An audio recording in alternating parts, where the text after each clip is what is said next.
ये मेयर है और ये फ्रीजियन ब्रीड की है और ये बेल्जियम इंपोर्ट है। हमारे पास प्योर डच वार्म का स्टैलियन खड़ा हुआ है, वो ऑलमोस्ट 10 मिलियन का हमने इंपोर्ट करवाया था। अस्सलाम वालेकुम नाज़रीन, मैं हूं आपकी मेज़बान अरूसा खान और आप देख रही हैं डेली पाकिस्तान। हम आपको ऐसे लोगों से मिलवाते रहते हैं जिन्होंने बहुत ही अनोखे किस्म के शौक पाले होते हैं। मेरे साथ इस वक्त मियाँ कुमैल साहब मौजूद हैं और इनका शौक है घोड़े पालना। तो आज हम आपको बताएंगे कि इनके पास घोड़े की कौन कौन सी इकसाम है और जो लोग घोड़े पालते हैं वो किस तरह से इनकी हिफाजत करते हैं। आपके पास कौन कौन सी इकसाम के घोड़े हैं? हमारे पास यहाँ पे 2-3 इसमें ब्रीड्स हैं हॉर्सेस में, जिसमें पोनीज़ हैं, डच वार्म ब्लड्स हैं, हमारे पाकिस्तान के प्योर देसीज़ हैं और उसके अलावा फ्रीजियंस भी हैं। तो जो इकसाम आपके पास हैं ये किन किन ममालिक से मंगवाई गई हैं? जो तो देसी हैं वो तो हमारे पाकिस्तानी प्योर ब्रीड देसी हैं, उसमें हमारे पास नुकरे भी हैं और वो उनको ब्लैक में होते हैं देसी, उसको मुश्का कहते हैं, वो भी हैं। उसके अलावा जितनी भी ब्रीड्स हैं वो सारी बाहर से इंपोर्ट हुई हैं, वो डिफरेंट कंट्रीज से हुई हैं, कोई बेल्जियम से, कोई दुबई से हुआ है, कोई स्पेन से, और डिफरेंट कंट्री से हमने मंगवाए हैं। जो घोड़े बाहर से मंगवाए जाते हैं उनकी कीमतें क्या होती हैं? जो घोड़े यहाँ पे पाकिस्तान में इंपोर्ट किए जाते हैं वो उनकी स्टार्टिंग होती है 3 मिलियन से। 3 मिलियन से आगे आप फर्दर जितना मैक्सिमम चलते जाएं 10 मिलियन 20 मिलियन तक इनकी रेंज है। बाकी जो हमारे पाकिस्तानी देसी हॉर्सेस हैं उनकी स्टार्टिंग तकरीबन कोई 2 से 3 लाख से होती है और डिपेंड करता है कि उनकी प्योरिटी पे और उनके फीचर्स पे डिपेंड करता है। वो भी हमारे पाकिस्तानी देसी हॉर्स भी 7 मिलियन 8 मिलियन तक जाते हैं। इतने महंगे घोड़े पाले हुए हैं, इतने महंगा शौक, आखिर पर्पस क्या होता है घोड़ों को रखने का? डिफरेंट पर्पसेस हैं। देसियों के ज़्यादा पर्पस होता है टेंट पैकिंग, नेज़ाबाजी, जो मोस्ट कॉमन है इस टाइम। बाकी हॉर्स डांसिंग भी हमारे यहाँ बड़ा उसका ट्रेंड है। और जो इम्पोर्टेड ब्रीड्स हैं उसके अंदर पोलो आपका ज़्यादा खेला जाता है। फिर उसके बाद काफ़ी इस टाइम रुझान है रेस की तरफ भी, लोगों ने उसके लिए स्पेशल हॉर्सेस मंगवाए हुए हैं। हमारे पास जो हॉर्सेस हैं उनमें शो जंपर्स भी हैं। वो यहाँ पे कॉमन तो नहीं है गेम, लेकिन जो शौकीन है वो अपने लिए मंगवाते हैं। नस्लों में क्या फ़र्क होता है? फीचर्स वाइज वो ब्रीड टू ब्रीड वेरी करता है घोड़ा। हाइट वाइज उसका फेस के फीचर्स होते हैं, फिर उसकी ब्लड लाइन, फिर हर चीज़ में काउंट होती है कि ये घोड़ा किस ब्लड लाइन से ताल्लुक़ रखता है। इन फीचर्स की बेस पे हम घोड़े को डिफ्रेंशिएट करते हैं डिफरेंट ब्रीड्स में।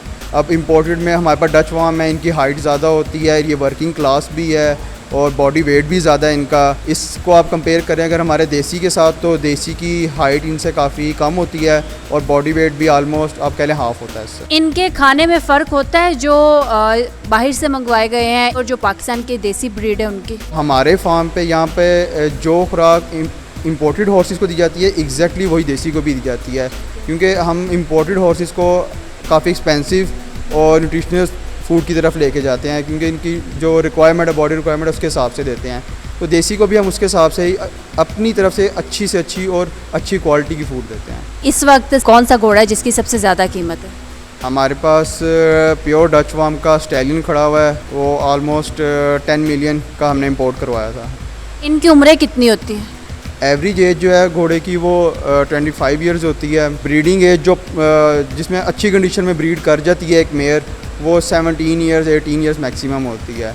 लेकिन एवरेज एज 25 इयर्स तक चला जाता है इजीली, मतलब इजीली वो घोड़ा सरवाइव करता है। अब चूँकि मौसम गर्मी है तो फ़र्क पड़ता है मौसम का? इम्पोर्टेड ब्लड लाइन में तो बहुत ज़्यादा इश्यूज़ हैं। उनको आपको जिस कंट्री से वो आए होते हैं उसके मुताबिक उनको आपने टेम्परेचर भी प्रोवाइड करना होता है। जिस तरह हमारे पास बेल्जियम वगैरह से आए हुए हैं घोड़े, उनको ये आप देख रहे हैं हमने पास यहाँ 4-4 टन 5-5 टन के AC भी लगाए हुए हैं। ज़रूरत पड़ने पे इनको भी ऑन किया जाता है। देसी ब्रीड्स में इतना इशू नहीं है, लेकिन उनको भी मैंने कूलर्स और फैंस तकरीबन सारा बंदोबस्त किया हुआ। इनको बीमारियों से बचाने के लिए क्या करते हैं? अगर हम सिर्फ सफाई और खुराक का इनकी ख्याल रखें, हमारे यहाँ घोड़े को सारे मल्टीविटामिन मोस्टली नहीं दिए जाते। अगर हम उन हर चीज़ का इंतज़ाम करें, उनको मल्टीविटामिन प्रोवाइड करें उनकी बॉडी रिक्वायरमेंट के मुताबिक और इन्वायरमेंट साफ़ रखें, तो कोई बीमारी कभी भी नहीं आती। अच्छा, आपके पास टोटल कितने घोड़े हैं? हमारे पास इस टाइम यहाँ पे फार्म पे 23 हैं टोटल क्वांटिटी में, जिसमें फॉल्स भी हैं छोटे।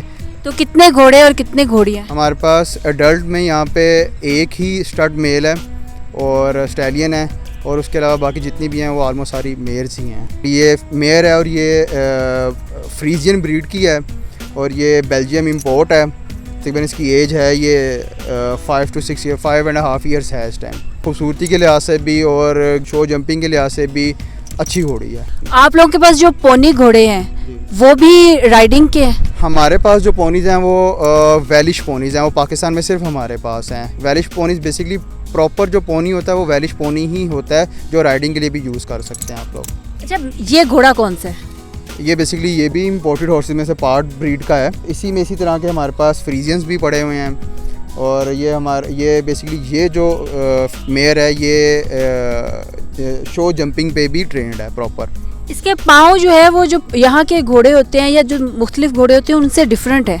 बिल्कुल, इसके पाँव भी डिफरेंट है, इसकी बॉडी भी बिल्कुल डिफरेंट है, ये ज़रा ह्यूज स्ट्रक्चर की होती है। अगर आप लोगों ने भी इस तरह के कोई शौक पाले हुए हैं, आप डेली पाकिस्तान के पेज पर हमसे रब्ता कर सकते हैं। हम दिखाएंगे आपका शौक पूरी दुनिया को। इसी के साथ अपनी मेज़बान अरूसा खान को इजाज़त दीजिए। देखते रहिए डेली पाकिस्तान। अल्लाह हाफिज़।